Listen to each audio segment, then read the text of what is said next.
Well, thank you, and greetings to all of you. I did one of these classes about 15 years ago for my colleague Ren Fells, and when I was asked to do it, I remembered having a good time doing it. Indeed, I retired from Vanderbilt about 2.5 years ago. Near the end, it wasn't clear, well, let me put it in a positive way.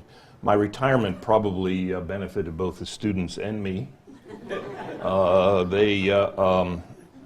As my wife says, you're living in the wrong century, and she doesn't mean back just one. She means to go back back 2 or 3. The students apparently didn't like some of the innovations I had introduced. When I was department chair, I introduced the 7:30 a.m. class for efficient use of classroom space. At the time, we had 10 faculty who were in their offices at 6 o'clock. I come in around 6 o'clock. That's the legacy of growing up on a farm. When 6 o'clock is a pretty late time, the cows are mooing pretty loudly by that time, and so my colleagues who taught those courses didn't find it unusual at all. It was completely an accident. I don't think the current economics faculty gets up at 4 o'clock in the morning. And the 7:30 a.m. class did not last. The only thing that I did as department chair that lasted is the Coke machine in the basement of the building. It's still there. All the people I hired are gone, and the 7:30 a.m. class is gone. I thought I might spend 10 or 15 minutes actually kind of tracing through some of the things in my career, although in the introduction you heard a couple of them, because I have had a rather unusual background for a college professor, I think. For the first of all, as was kindly stated in the introduction, I've been a lifer at Vanderbilt. I came here in August of 1972 and retired about 2.5 years ago. That's pretty unusual. And my younger colleagues are not going to do that. It just doesn't happen anymore. People move around a whole lot more. They also get paid a lot more if they move around a lot more. But I've had a good time here. Met a lot of good friends, and I don't regret doing that at all. Before that, I grew up, well, let's go way back. I was born on the day the flag went up on Mount Suribachi on Iwo Jima. So that means I'm a little bit ahead of the baby boom, which has been kind of interesting. The baby boomers come about 1.5 to 2 years after me, because that was in February of 1945. I grew up on a farm in eastern Pennsylvania. You can get on the internet and see pictures of it, not because I put them up, but because today it is owned by a corporation called Rodale Press. Does anybody subscribe to Organic Gardener magazine? Do we have any Organic Gardener people? Or Prevention? Those are the 2 magazines that they produce.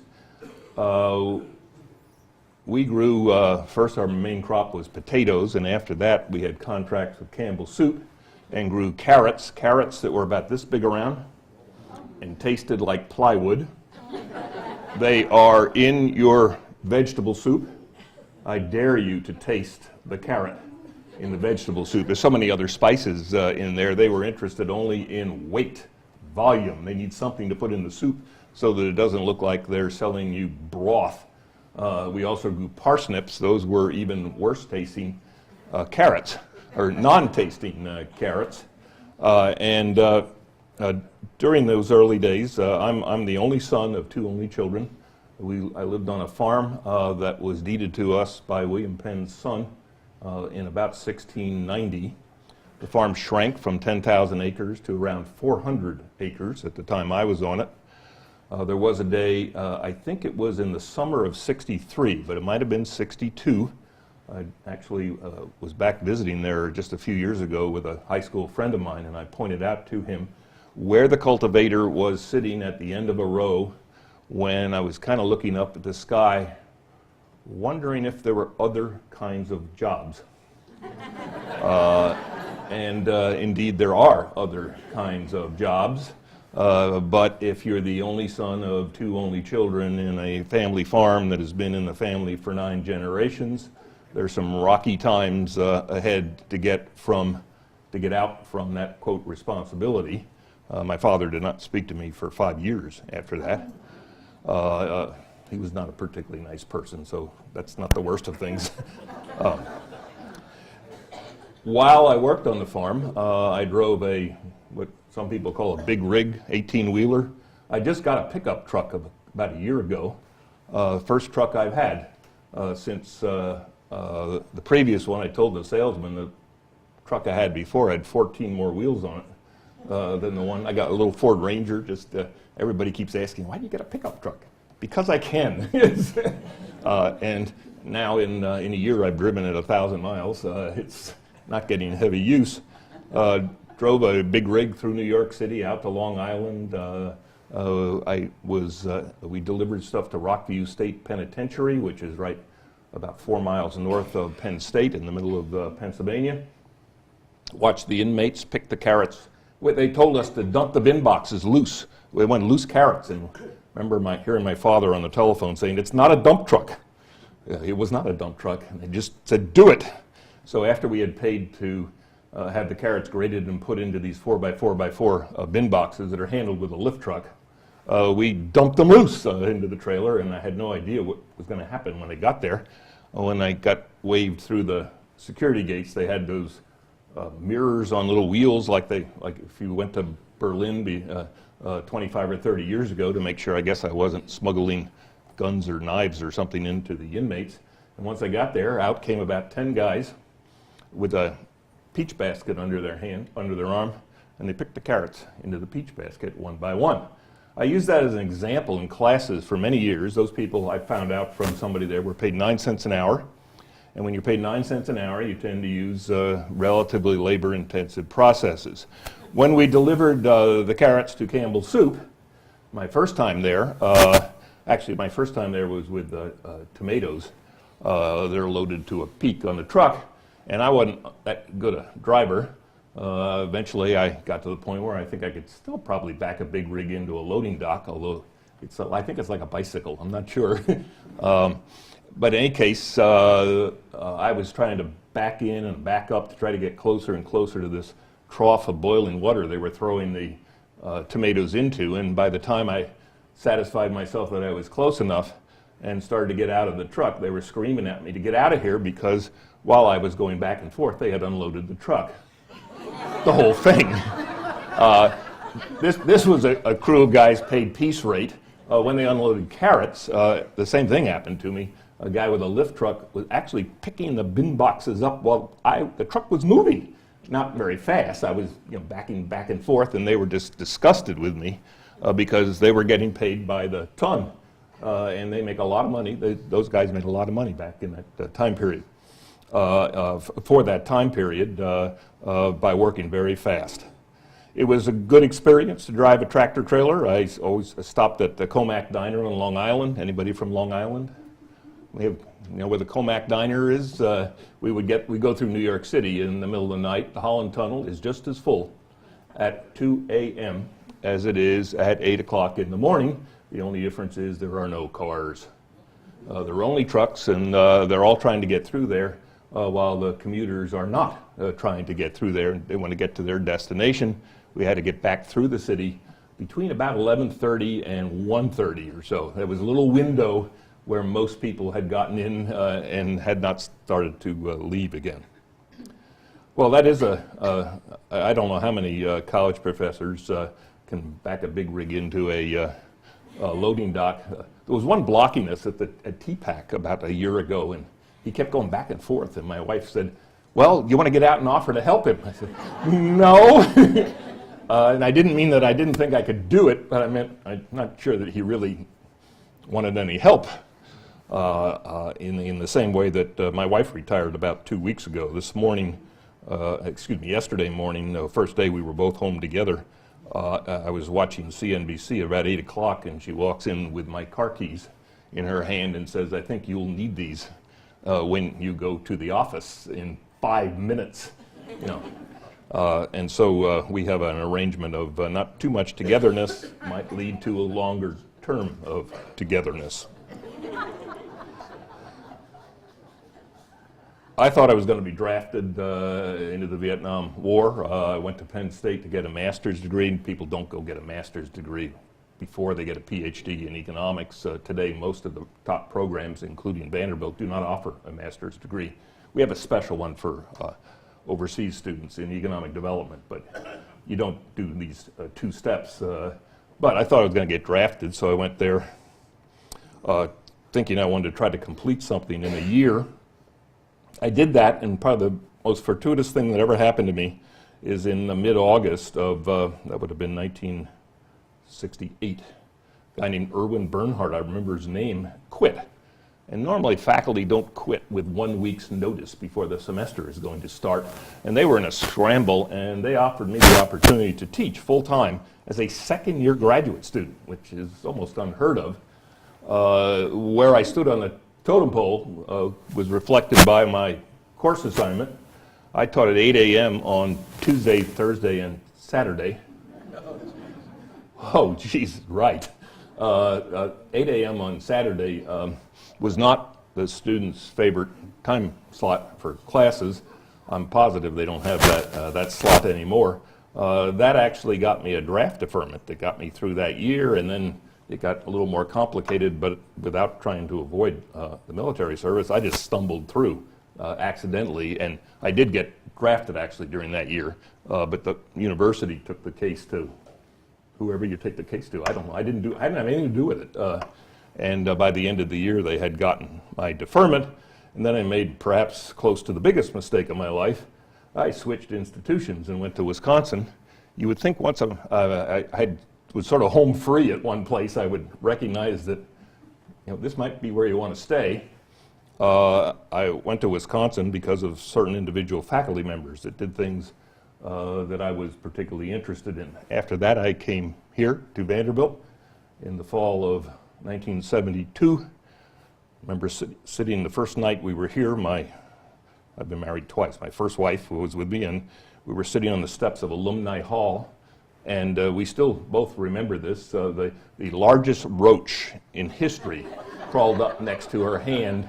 By now, she and I agree it was about this size. It seemed to have grown over time. It started out about like this big, and I remember her saying, "Where have you taken me?"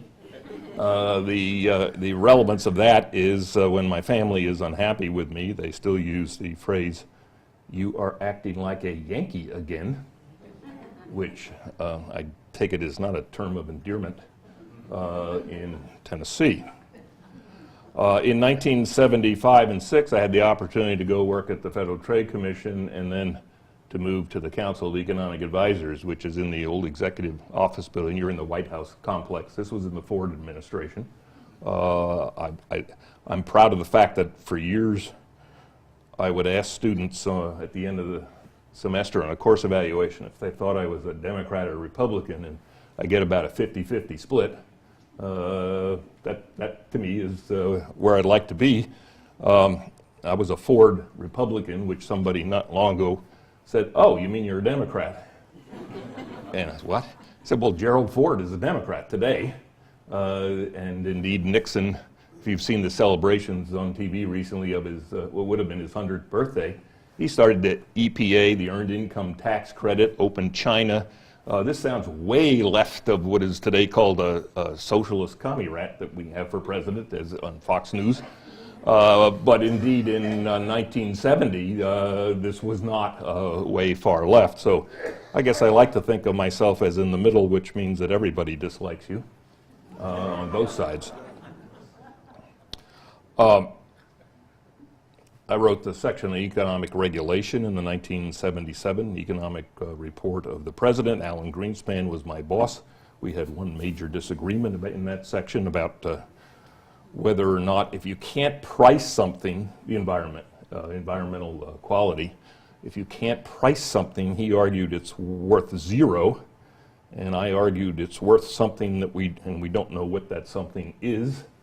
I still stand by my position, although he got the last edit on the economic report of the president. After that, I came back here, was department chair for 6 years. I talked a little bit about that. Then over the years, that was my first leave. I've been on leave in Australia. I got remarried somewhere right in the 80s there. Our son was born in Australia. And we were there for a year. We went back in 91, 92. I have been back every year since except one. which I spent in South Texas working on an antitrust case that paid very well, or otherwise you wouldn't want to be in South Texas in August working on an antitrust case. So a lot of my examples may come from Australia or some of the differences. Indeed, one of the first cases I'm going to do is on cap and trade and environment, and just about a year ago they actually started a cap and trade system. So we have kind of a little, it's little because Australia is about the, I guess, size of half of California in terms of population, but you have some experiments that you can look at there.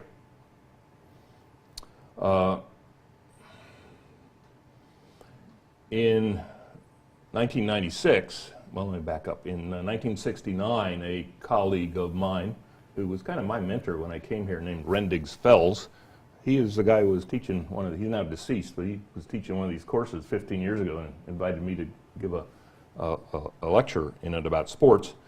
He brought the American Economic Association's offices here. This is the National Trade Association. This is the big time. Rather than a regional association. It is still here. I retired from being the administrative head of that 6 months ago. Okay, and my successor is the fourth person from Vanderbilt. I was the third. We've all been there quite some time. Elton Hinshaw was the person between Rendigs Fells and myself. I took over in January of '97 and made it until the middle of 2012.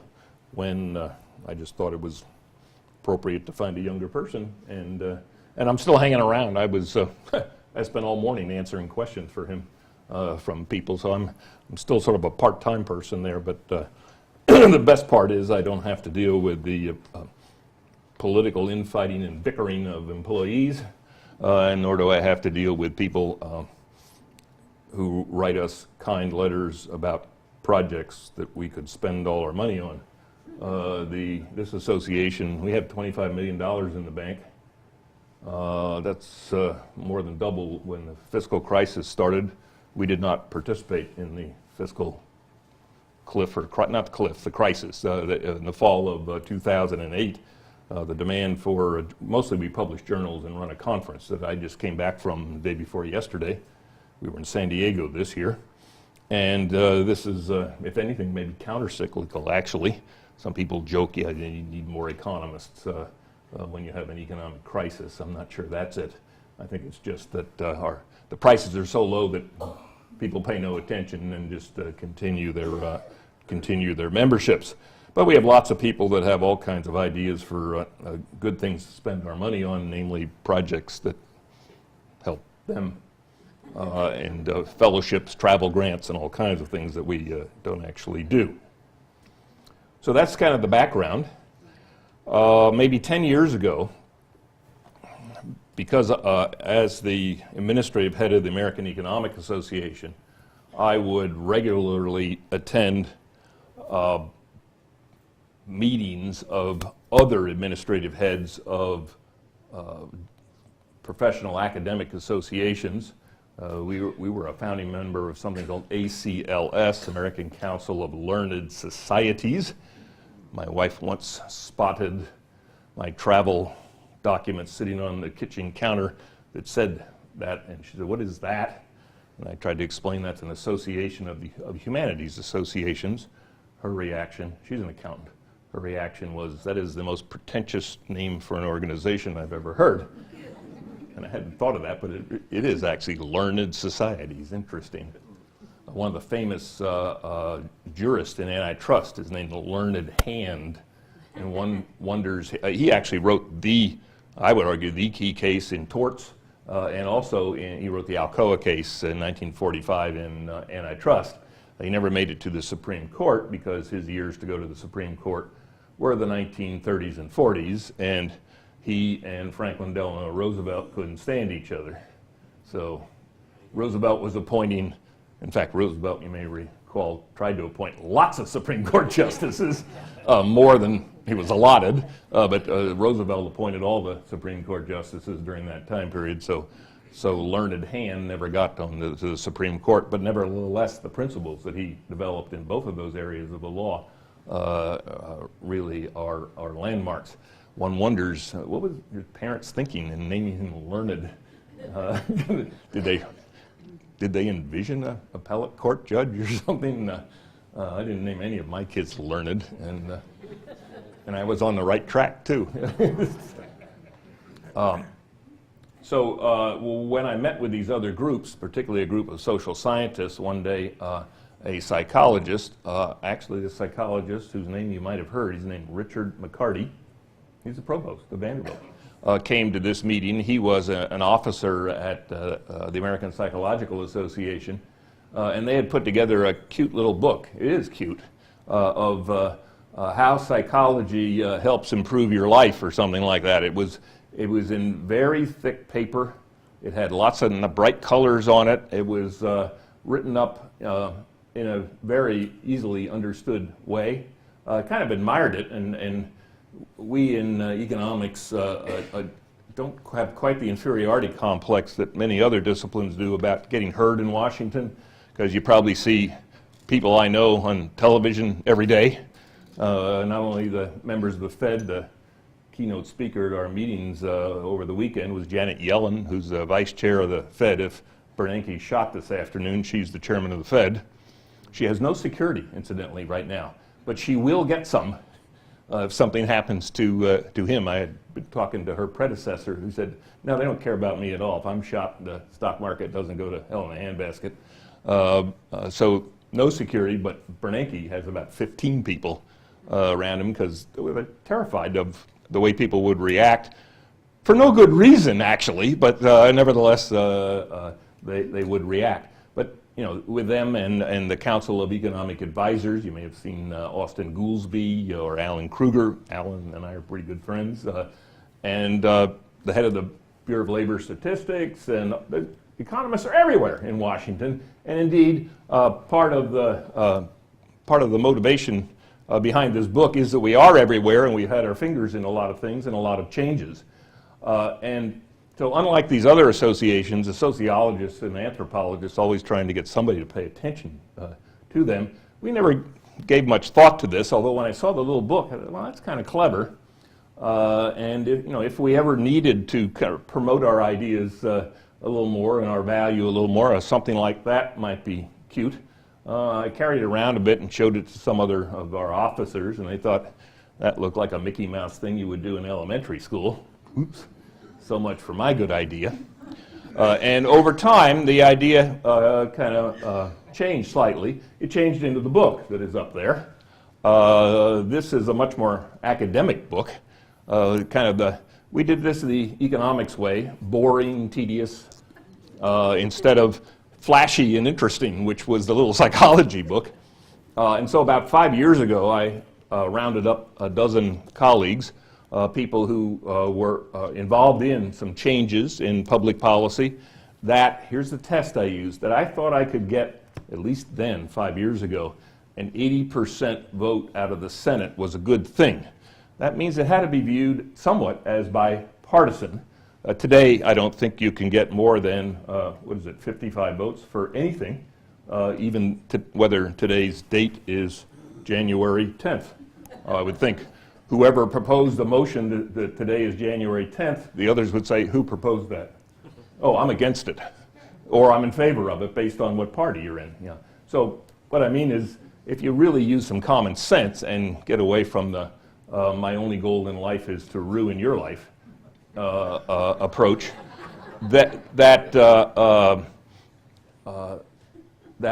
a lot of senators would agree, or House members would agree these were good things. Therefore, a lot of the ideas I had for the book got eliminated because they remain more controversial. For example, flexible exchange rates. Some of you might remember back to the days of fixed exchange rates. I was on an airplane over the North Atlantic on the day, August 15th, that Nixon closed the gold window. Looks like there's some people in here that might have been adults then as well. And we landed, and this is what led to flexible exchange rates. We landed and we couldn't change more than a US $10 bill anywhere. That has led me to ever since always carry two currencies in my wallet, because in case one of them happens to close its exchange rate as we did then. So fixed exchange rates do benefit some countries and some people. They hurt other countries and other people, and indeed you're going to get more controversy about those. So I started out, I got a little grant from the, who did give that? Mellon Foundation. Yeah, the Mellon Foundation, whose president was an economist who actually was formerly the president of Princeton. And I got together a collection of people to put this book together. It is edited by me. I did not author it. One of my daughters, adult daughters, was a proofreader, and after she read it, she's an art historian. After she read it, she calls me up and says, "Great book, Dad." Whoa, Ian. Oh, I know you read the book, but you were actually paying attention? She says, "Oh, no way." You know, she was checking for misspellings and so on. I said, what do you mean, great book then? She said, "This is clever. You write 6 pages and you get your name on the front." She's in marketing. Okay. And of course, I did write the preface, and that's the only part of the book that I wrote. But the part that I'm proud of is I got 12 really busy people to actually complete a project. The title, I've given this, talked about a chapter or two in this book at maybe 40 or 50 colleges and universities. I like to ask the group if anybody has any idea where the title came from. If I don't get the right answer from this group, I am going to be very disappointed. College students kind of stare at you. Okay, better living through, think.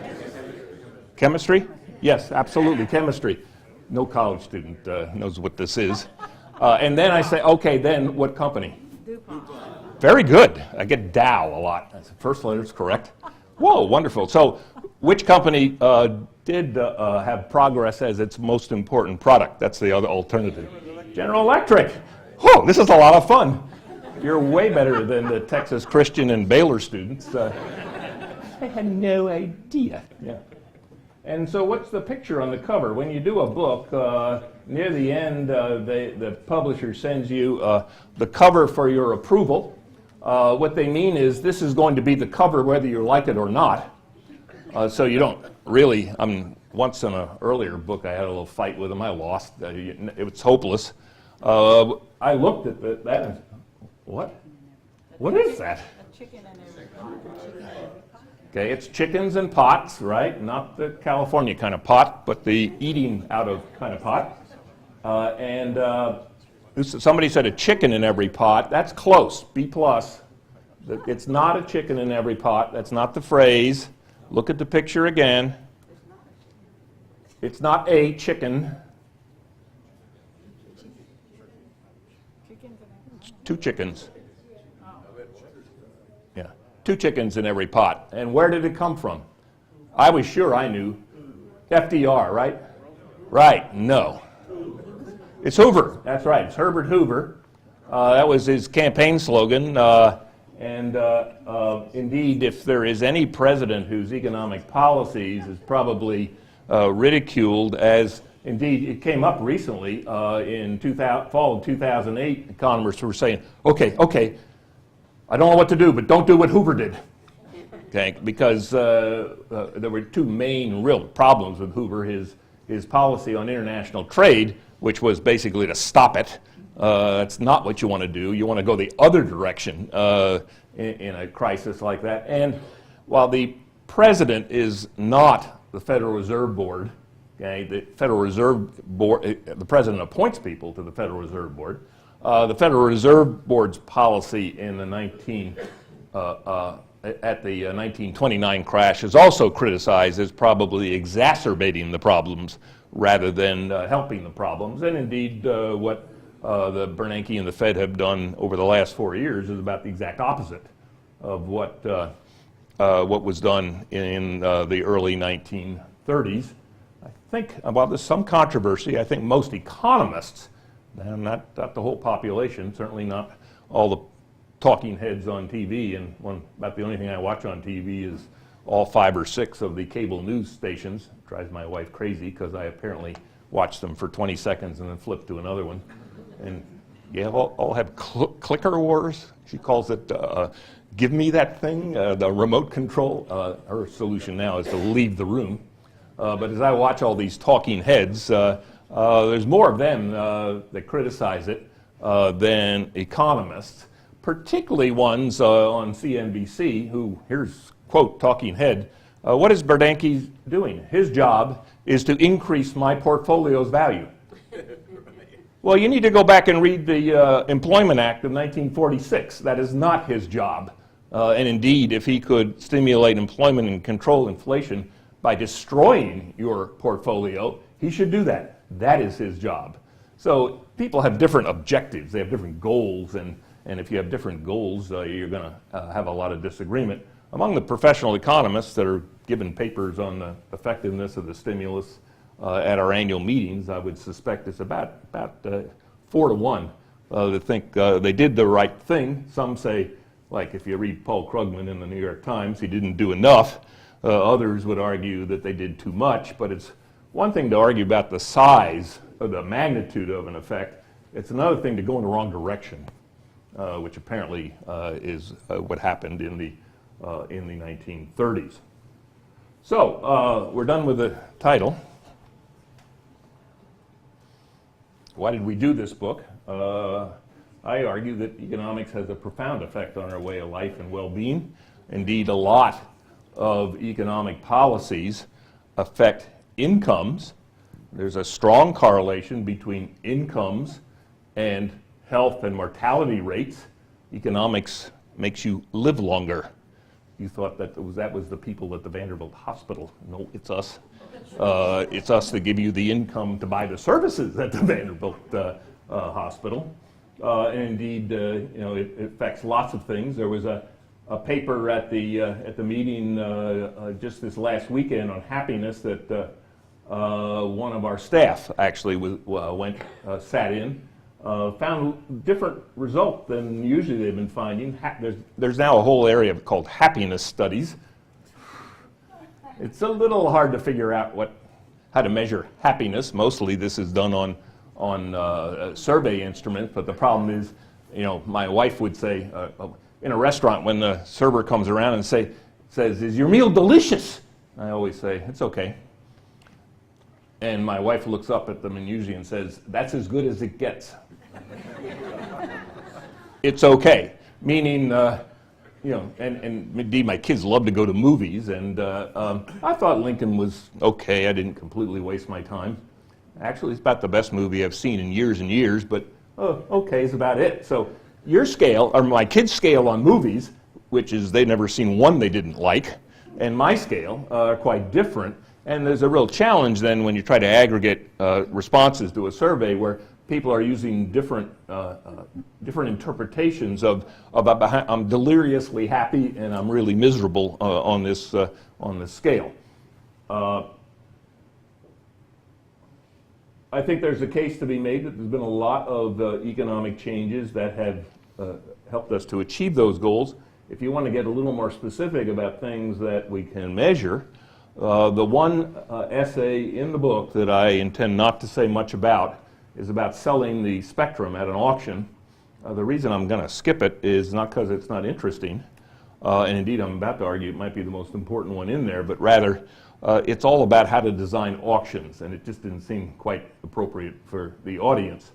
However, the revenues that were derived from the spectrum auctions for cell phones is what I'm talking about, would cover all of the federal government money spent on economic research ever.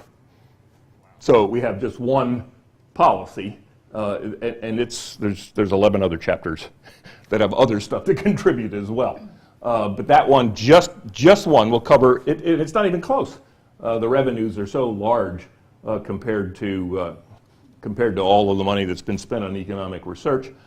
Before they did the spectrum auctions, this was a full employment act for economists. They had economists actually working on both sides. The companies also had economists working for them, trying to figure out how to win the bids, spending as little as possible. The main person working for the government was John Macmillan. He is now deceased. In fact, he died while he was writing this chapter in two colleagues of his finished it. He's the guy who, if you will, outsmarted the other 40 or 50 economists working on the other side to try to help the government collect as much as they could. It had a side benefit from economists' point of view. The economists didn't care actually how much money the government collected. It also, as a price system almost always does, helps to figure out who it is, which company, Sprint, Verizon, so on, which company values particular parts of the spectrum the most.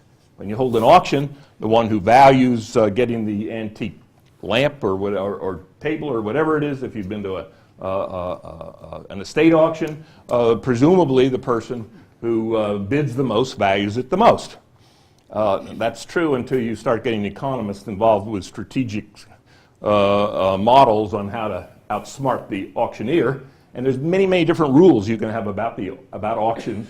Economists like an auction that you've probably never actually seen, although they used it here, where the winner doesn't pay the winner's bid. You don't pay your bid, you pay the second highest bid. The question was why. That's a whole class.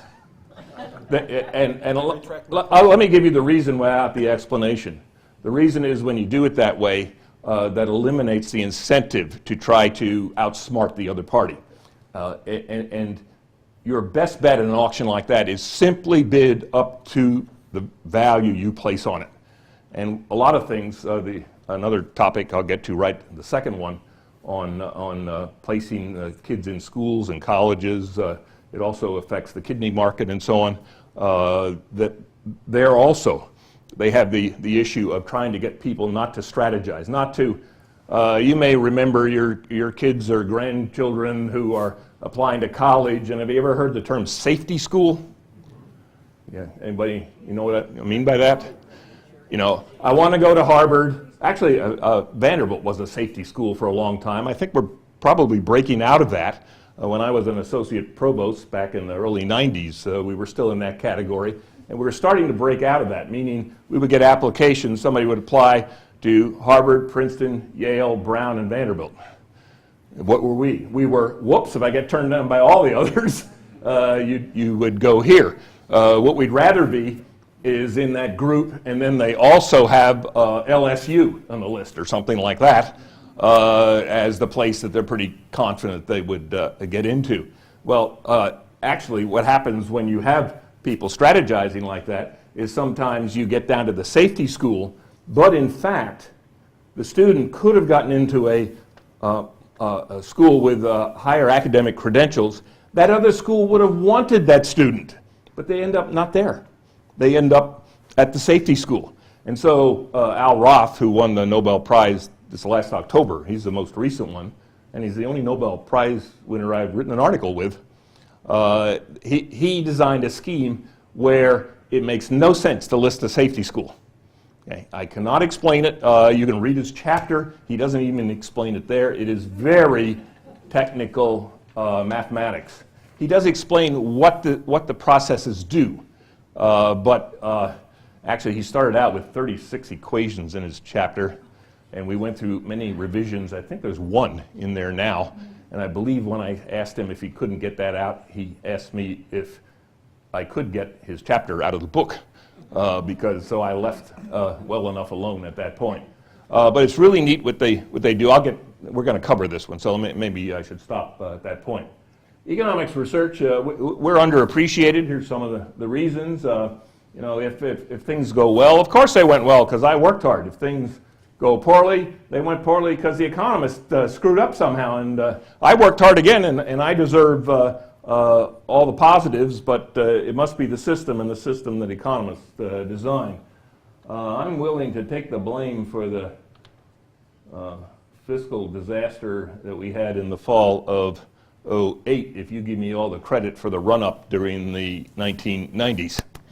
Of course, everybody gives themselves the credit for the run-up in the 1990s. Economic research generally produces what we call public goods, things that everybody can benefit from, whether they pay for them or not, really. And you can't, the characteristic of a public good, I'll give you a local example. The the reputation of Nashville now that we have an NFL team. I was involved in an antitrust case involving the LA Rams moving to St. Louis, and the commissioner at that time said, if you want to be in the big leagues, if you want to be a major league city, you got to have an NFL team. I have a daughter in Los Angeles, and I keep pointing out she lives in a 2-bit hick town backwater city. Los Angeles does not have a NFL team. It has about 7 or 8 other professional sporting teams, but they've been willing to say no to the National Football League's ransom demands to build us a free stadium so far. And a lot of other cities have done the same thing so far. When we built our stadium in Nashville, that was the highest amount per taxpayer ever spent for a free stadium for a football team, or a subsidized stadium for a football team. Yes, it may generate some benefits. I think it does. I'm a big sports fan. My colleague Malcolm Getz, he thinks sports is cycling. That's it. And he's willing to pay to not have an NFL team because he's embarrassed. And I'm not talking behind his back. We talk about this a lot. And fine, there's probably some of you that would be willing to pay not to have the NFL team here. But in general, more people like the idea. And if that makes you feel better, even if it's a complete delusion, remember this implies that Jacksonville, Charlotte, and Nashville are more important cities than Los Angeles. Okay, but we know we are. And if that makes you feel good, that's something we really should take into account and really count, because you do feel better about it. The teams can't charge for it, so they turn to governments to pay us because we're going to make the people in your community feel better, except for my colleague Malcolm, who would rather have a velodrome? Isn't that what they do, the bicycling? And yeah, he thinks we should have built one of those rather than a football stadium. He also got a broken neck while riding his bicycle. Apparently it's more dangerous than football is. We don't have patents. We do have a course in the history department on the history of science. It's mostly medicine and patents on drugs and other medical devices and so on. Economists can't patent their ideas. So we get no people as wealthy as Bill Gates. If Bill Gates is so wealthy, he must have created something of value. MS-DOS, the blue screen that I used even way beyond when everyone else was using it, because I didn't want to change. But we don't have that. And indeed, the whole process of moving from ideas into policy is pretty darn murky in economics. Here are the 12 chapters. Most of these people spent their lives writing about these things. I didn't write any. There's 2 I thought I could have written, number 3. And number 6, I was in Washington when airline deregulation was all we were working on, and I've spent most of my career working on antitrust. But I decided if I could find somebody who'd do a better job, I would not do that, and I found 2 people that met that criteria. Every one of those people who wrote those chapters was my first choice. That's really rather remarkable. I'm well aware that unlike a group of professional economists who would recognize virtually all the names on there, you do not do that, so you have to take my word that these are very well established people. Several of them have been president of the American Economic Association, and not only did they do research on these things, most of them were in Washington and involved. Mike Boskin was the chairman of the Council of Economic Advisors in Bush 1. He later was the chairman of a commission on price index reform. Have they handed out the list of topics? You got a single page? Yeah. You'll see price indexes are not on there also. But over the last few days, while they had the fiscal cliff negotiations, they were talking about the chain CPI and the regular one. It struck me that particularly this group, and me too, I'm looking at, I have not started Social Security yet, but I'm forced to pretty darn soon. This group might have more of an interest in the chain CPI than the average person does. So I'm going to try to wedge in a little bit about that one at some point to try to explain to you what the chain CPI does. There's actually 4 or 5 other similar reforms. The current consumer price index that your Social Security payments are increase are based on pushes you up ahead of the cost of living. It does pretty substantially, actually. And it's not at all clear that was an accident, that might have been intended. If you take the premise that the CPI should hold you constant or harmless, then you would make a number of revisions, and moving to the chain CPI is a pretty sensible one to do, perhaps before you would raise the starting ages for Social Security. It's the 62 number you need. Your full retirement age means almost nothing. All that means, mine is 66, I think. All that means is the age at which you can be both working and earn some income and claiming Social Security without first getting the 50% taken away from you. The real key is the age 62. Half of the people in the country start claiming Social Security at age 62. 5% wait till 70. I'm waiting until 70 because I earn 8% per year on an actuarially fair basis. I haven't found any money market fund that'll pay me 8% per year. In fact, I hadn't found any money market fund back when interest rates were high that were paying me 8% per year. Lots of people need to take it at 62. They are in jobs that it gets much harder to do when you get older.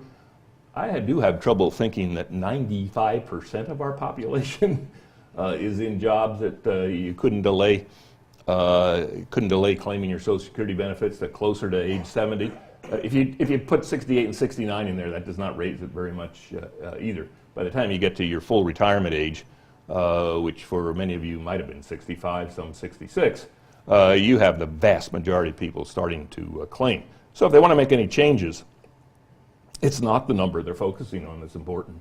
It's the date at which you can first claim the reduced amount at age 62 that would be kind of comparable to what's been talked about raising the Medicare age to 66 or 67.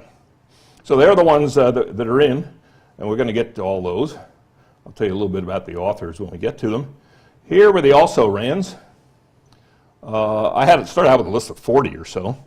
Not all of them are public index mutual funds. Burt Malkiel wrote a book in the 1960s called A Random Walk Down Wall Street. It led to, what's his name, John Bogle. Bogle, Vanguard, starting index funds. If you want a little investment advice on the side, you might want to know what the American Economic Association invests its money in. We have $25 million. It's in 5 index mutual funds by Vanguard. We are focused almost exclusively on the cost ratio. And the best salesman I ever saw in my life was a Vanguard guy that I agreed to talk to. We had already gone and put our money in Vanguard. And he came in, and our accountant said, you got to meet with him, and on top of that, you have to be polite. I said, oh, geez. I hope I'm getting overtime pay today. But he came in, he opened up this big folder. On the very first page, he had the index funds we have, and he had right next to them the cost ratios. And I just looked at him and said, you're the best salesman I've ever met in my life. You have figured us out.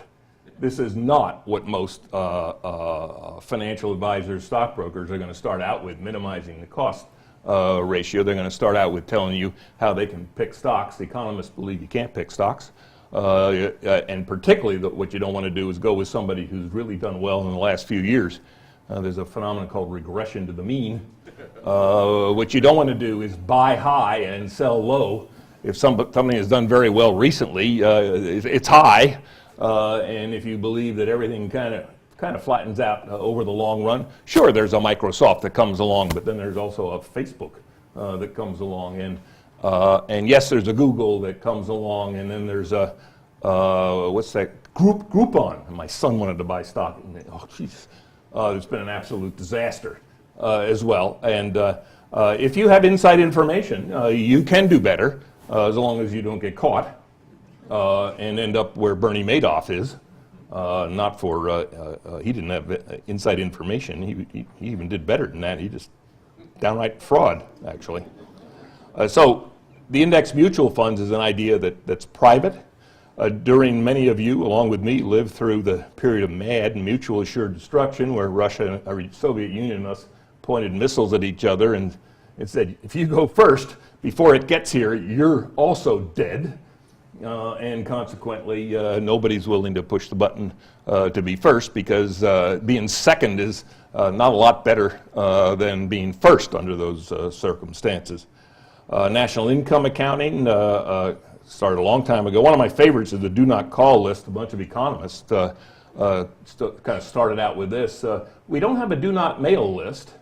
Yes, you can write back to places and say, please don't send me any more junk mail, but it's not against the law to send you junk mail. So how do you distinguish? The economists distinguish it because the call comes when they want to call you, and the mail you can deal with when you want to, as I usually do. Our garbage can is in between the mailbox and our house. Yes, you might guess. I just stop there and start boom, boom, boom into the can. My wife then goes out and looks and then says, your name is on this stuff. Well, okay. And she rips it all up into little pieces there. Or you could bring it in the house and do what she does. For 25 years, she's been piling them up. People come into our offices. We have two matching tables. Mine has nothing on it, and hers is round full of Land's End ads from 2002 and so on that she is going to look at when she retires. I've been smart enough not to ask her whether she'd gotten very far in the first 3 days. And I, for the life of me, don't understand why she's interested in clothing styles from 2002 or 1996. But the important thing is she can deal with that when she wants to, when the opportunity cost is low, when she isn't sacrificing getting something accomplished at work. And so she has allocated them all to, quote, when I am retired. So, okay, go for it. And thus you have the distinction between the government policies toward telephone calls versus mail advertising. So let me move on. I'm only going to talk about one today, if I get that far. 20 minutes, wow. Let me start with emissions permit trading. Tom Teitenberg, a graduate student friend of mine, has written 3 or 4 books on emissions permit trading. I believe this passes the test that 80% of the Senate would approve of it if we figure out what it is. I'm not Bill Clinton here, but the it in this sentence is what is meant by emissions permit trading. The reason it got controversial is it's often called cap and trade, is that politicians call it cap and trade. Economists call it cap and trade. We're all about the trade, and they're all about the cap. If you focus on the trade part, it'd be a lot less controversial. The first articles written about it came out of the Heritage Foundation, which is not thought of as a left-wing pinko commie-rat socialist organization, to say the least. Indeed, it came out of the Republican Party. It is a market-based system to reduce the social costs of controlling pollution. Doesn't that sound like something Republicans would like? Yeah.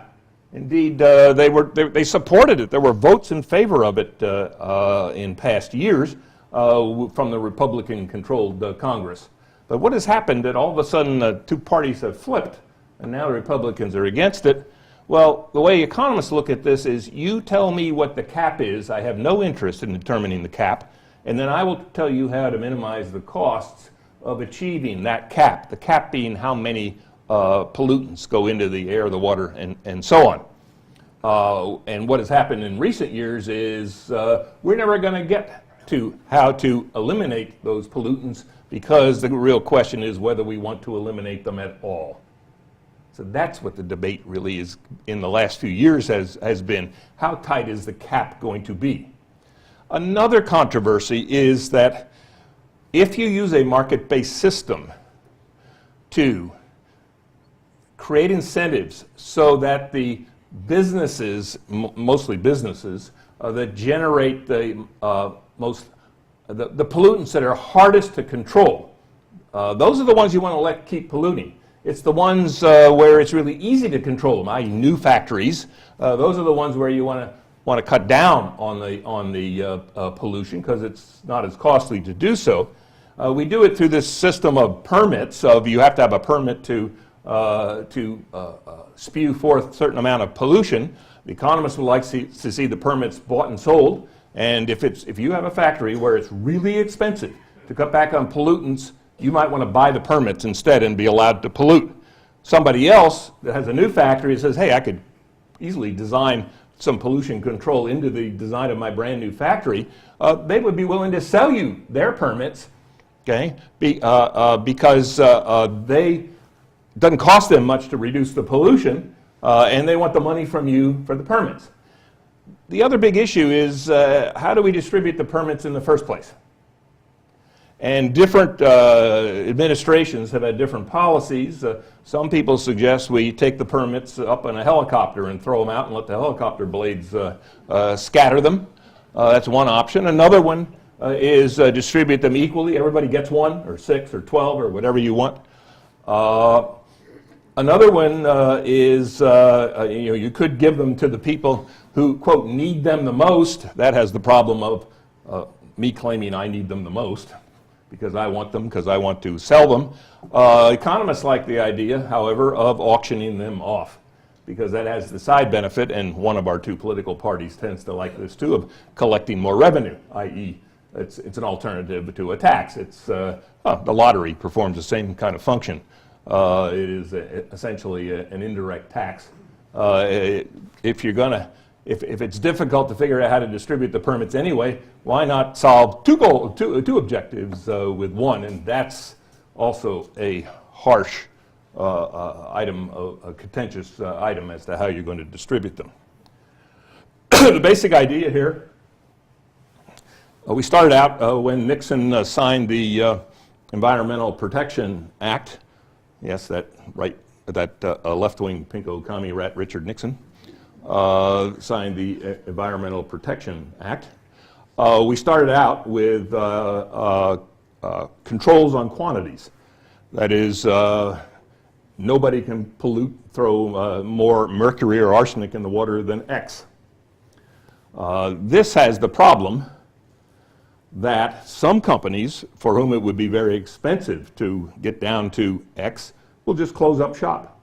They can't do it. They can't manage it. Their factories are not designed to allow them to minimize down to X. And then there's some other factories that aren't anywhere close to X. If I run the American Economic Association, I don't know I guess some people would say what our pollution is the ideas coming out of the place, but we don't have any mercury or carbon or we do make a lot of physical journals, so I guess we're cutting down trees, so that is creating a carbon problem. But we don't create very much in the way of pollution, so it would be easy for us to be under X, but indeed it might even be easy for us to reduce the bit of the pollution we do. In the last few years, the number of journals that we've been printing has been cut in about half. We let people decide if they just want them online. It's cheaper for them, and right now 45% of our members take nothing in print anymore. If you go into a young economist's office, I look around, it has about as many books and journals in it as this room does. I think I have 2 up here, and that's about it. So it would be easy for us to reduce pollution. Maybe we should be the ones reducing pollution, because actually when we started offering a lower price for online only, a lot of people said, about time you did that. I actually even prefer that, so very little cost to us. If we force the other 55% to give up their print journals, then we may have a different issue, but of course as we raise the price of the print journals, that will encourage them, some of them, to move to online anyway themselves. There's an article by Bill Baumol and Wally Oates, Wally, a good friend of mine, back in 1971 that was very important here. What they showed was you could put a tax on emissions, and this story works best for something like carbon emissions, where really carbon emissions coming from anywhere on the planet affect the global warming about equally. But other kinds of pollution, you not painting your house or cleaning up your yard, That's pollution too, but if I'm not your neighbor, that doesn't really affect me very much, as long as I don't drive by your house. So that kind of point-specific pollution, this analysis can still work if you can define the area properly, but doesn't work as well. It works really well for the carbon emissions. What Baumol and Oates discovered is that you could put a tax on emissions. This is what Australia has just done recently, and they're administering it through the mining companies. The middle of Australia is a mine, and that's how Australia has a higher standard of living than we do, sometimes called the lucky country. They produce most all of the coal, natural gas, uranium. That's a little controversial because they're a no nukes country, but they still sell it to all the nuke countries. And natural gas that I meant, coal, steel, coal, iron ore, and natural gas are their main three exports, and they are the source of much of this for both China and Japan, virtually all of it for Japan. China has some of its own coal mines. There are dedicated rail tracks with daily trains running coal out from the middle of Australia to Port Hedland on the northwest coast, and they're loading up ships, taking them to China every day. The Australian economy pretty much depends on the growth rate of the Chinese economy, and because it's pretty much a fixed proportioned effect on mining all this stuff. So the way they've done it is they're taxing it's Rio Tinto, BHP, and Fortescue, I think, are the three big companies. BHP is one of the largest mining companies in the whole world. I think it's actually one of the largest companies in the whole world. It started out as a steel company, but now it's pretty much a mining company. The way a tax would work, and the way Baumol and Oates described it, is you put a tax on carbon emissions. You could do it with cars through basically a gasoline tax sort of does this. You will find 95% of economists think we should increase gasoline taxes, including very conservative economists. Greg Mankiw, who was Bush's head of the Council of Economic Advisors, keeps writing editorials about this. Gary Becker, a Chicago economist who's very well known as sort of if you will, a cultural warrior of free market, free enterprise, wants to increase gasoline taxes. This is the one tax that economists would really like to move up. They'd really like to move labor taxes down, i.e. your income tax, because there is evidence that there's a labor response to labor taxes. There's also evidence that there's a purchase response to gasoline taxes, but almost everybody, even Milton Friedman, anybody ever heard of Milton Friedman? A famous conservative economist. He wanted to tax gasoline.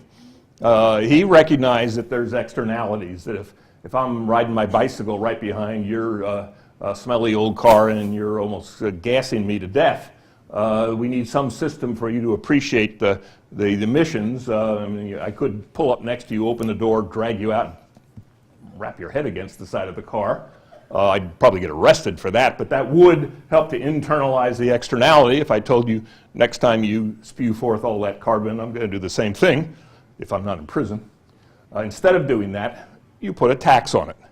And what Baumol and Oates discovered, or not discovered, showed was if you put a tax on carbon emissions, who will stop consuming and spewing forth those carbon emissions? The people for whom it's not all that valuable. Or put a little differently, you might keep a list of what you need at the grocery store rather than every time something comes up, oh, we don't want any milk. Go to the grocery store and get some milk. And keep coming. I lived 5 miles from a grocery store when I grew up. We went every 2 or 3 weeks. And now I live 1 mile from the Brentwood Kroger, and we're out of salt. Why don't you go get the salt category? Well, if they raise the tax on gasoline a little bit, maybe we'd plan ahead a little bit more. And planning ahead isn't all that expensive and difficult thing to do, so it'd be pretty easy to lower the gasoline consumption. So what Baumol and Oates argued is, you can figure out, if you know what the amount of emissions are that you want, and we do need to recognize that our natural environment can naturally assimilate some pollutants without any damage. I was once on the radio about 20 years ago talking about pollution and course, the guy egged me into making some outrageous statement, which was that we should put all our pollutants in New Jersey because you couldn't damage anything any further. Now, their governor's bigger than I am, so I might want to reconsider. I grew up in Pennsylvania, right over the border from New Jersey, and we were all in favor of, having all the garbage trucks go over there. I also made the comment you could dump some in Wyoming, because there isn't very much being dumped in Wyoming, and maybe some of the Wyoming rivers and air could actually easily, freely assimilate some of it. The problems were the places in between, Virginia and Tennessee, where the environment was not so thoroughly destroyed that you couldn't do any more damage, or where the environment was not such that it could handle some more pollutants. So once you figure out how much you want to pollute, how much pollution you want to allow, let me try to spin that in the right way, then you put this tax on, and what will happen is the people that have low-valued uses will stop consuming. Okay? The people that have high-valued uses will continue to consume. And you measure the amount of pollutants. If that's low enough for you, then you stop. If it's not low enough for you, you raise the tax a little bit more. But you have to do it by experimentation. You don't know how high that tax will be.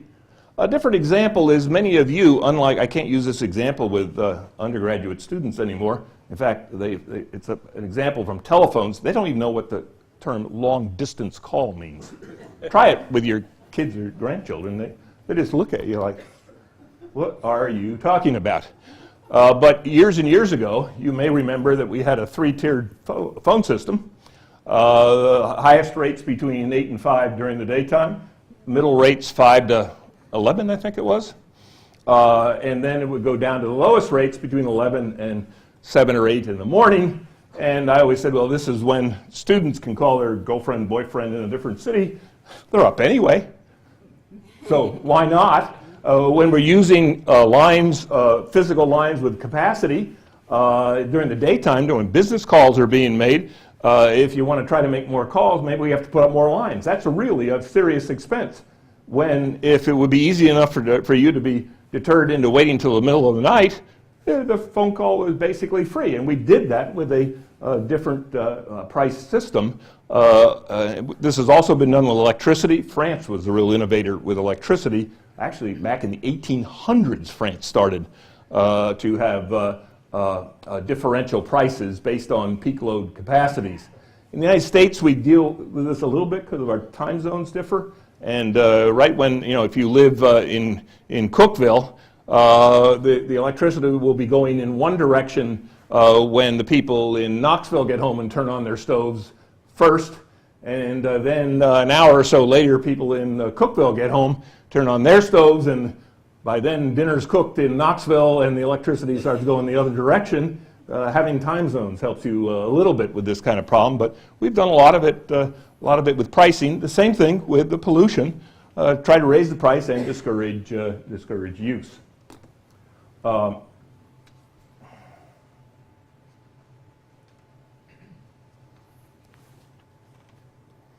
have about 5 minutes here.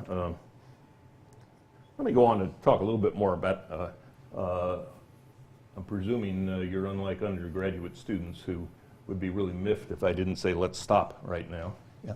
Well, on this gas and higher taxes, it appears to me the people who are most damaged are those who have clunkers and who are living on marginal income. That's so correct. It's not a matter that they can just drop a cable station and buy their, get to work. The people. No, that's true. He doesn't care what the tax is. He's going to drive where he wants to go, when he wants to go. It will only be those people who are sensitive to it in many cases. But that's the only way you can actually get any change made is to affect the sensitive people. A lot of the proposals have a second part connected to it where you take the tax money that's been collected and try to return it. They've done this in Australia. Try to return it to those groups, but not in a way that is related to their consumption of, in their case, electricity is the most important thing. They have mostly coal-fired generation plants. So when they raise the price of coal that goes into the electricity plants, that goes into their big cities. I go to Adelaide all the time, and that is the closest to the center of the country. And it's being shipped on high tension lines down to Adelaide. The prices did go up. A lot of people complained, and all the economists said that was the point. That was the point. Now, if we want to help those people, let's return the money to them, but let's not return it on the basis of their kilowatt hours used or something like that. This would completely undermine it. We have to return it just, we think you're the one that's struggling more. So then if the people who get the money back decide to go out and buy, I don't know, here would be cigarettes and beer, and everybody's up in arms, you say, well, no, they just told you they prefer cigarettes and beer. They'd rather be sitting there shivering in the cold, having cigarettes and beer, and and they're better off because they made the choice. They could have consumed more electricity and gotten back where they wanted to. The catch to that is you don't always get the money back to the right people, and it's hard to design institutional tax systems that will do that very well. What happened, the way we got, yeah, Well, I was just go gonna ahead. say, in that situation where we do have some of the people with the oldest cars outside the city trying to get in, if money was going into transportation systems that were less. That would be an alternative. In Australia, there's the public transport. I've never been on a bus in Nashville in my life. I almost never rent a car in Australia. I take the bus and the tram. So they have a much better public transportation system. You might want to invest in that to help them, yeah. I mean, so that does, if you have parking rides and stuff like that where people can get around in the city areas without having. Absolutely. Yeah. There was somebody back there. Yes, I remember back in Economics 101, they spoke of an educated and discriminating consumer. And I've seen a lot of very well-educated people not being very discriminating in their consumption. Well, that- housing prices went to worms because people were doing things that made no sense whatsoever. Yes, so you're in my camp of every time I come back from Australia, after about 2 days, I mentioned to my wife, I said, I cannot figure out how this country maintains the high level of gross domestic product that we do. And she considers my comments on the education and behavior of our citizenry as inappropriate. It's mostly her relatives I'm talking about, actually. In our family, I do make the grocery list or the list, and my wife goes 2 or 3 times a day to Publix or wherever. Well, that's a different kind of problem. We need to send you to a different kind of doctor. You mentioned externalities. I have Yes. heard about but have not read a book entitled Double Entry, and it is apparently a complaint about the accounting existing in this country that does not account for the external costs Absolutely. of industry. Yes. How does that, or does that in any way? Excellent question. This wouldn't be as much of a problem if our gross domestic product statistics, our national income statistics, took into account all the different things that make us better off or worse off. It's not just externalities, but that's what this is all about. Pollution is an externality. An externality is when somebody imposes costs or provides benefits to someone else who is not the decision maker. So if you keep your rose garden very nice, there's somebody right in the north of Brentwood that has a really nice one, and I just stop my car and just look at it, I feel better. They don't rush out and say, $1.50 to look at my roses. Okay? I get the benefit of that without having to pay.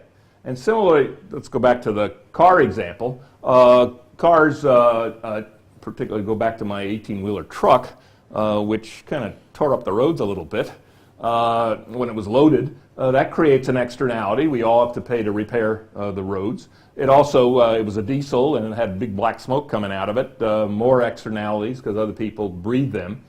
If we had a system of national accounts, which we don't, that took this stuff into account, this would avoid a lot of our problems because we would no longer be saying, as you hear in the public debate, we can't afford to clean up the environment. the real issue is not whether we can or whether we can't. It's how much we need to pay to clean up the environment, and then for every individual to decide if they're willing to pay that much to get a certain amount of cleanup.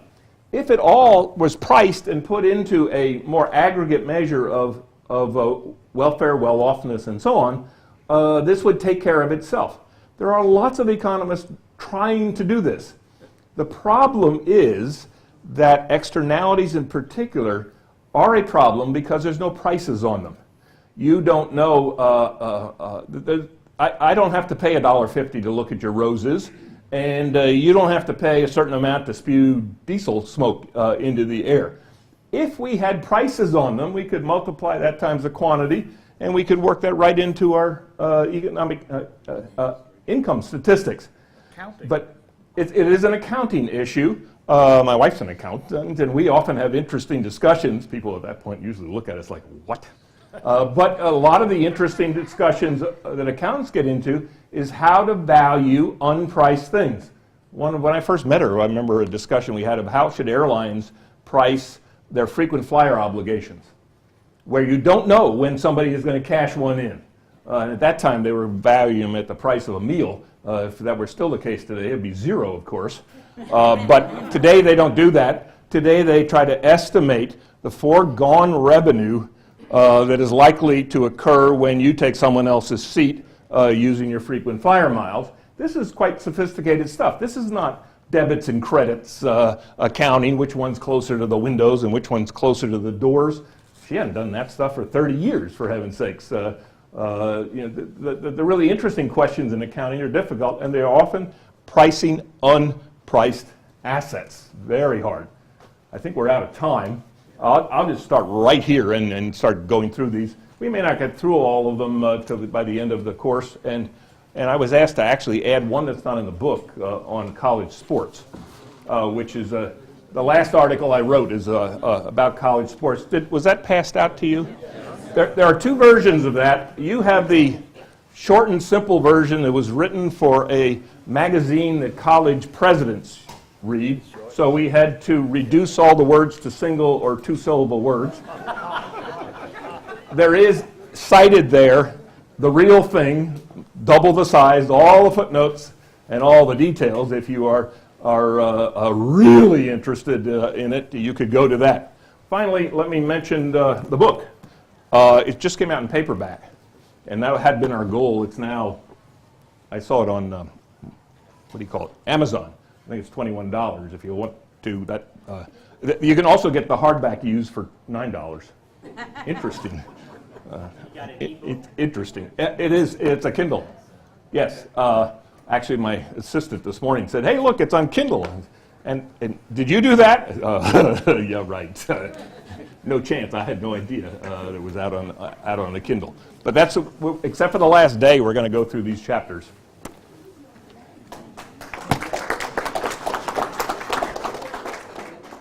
Do you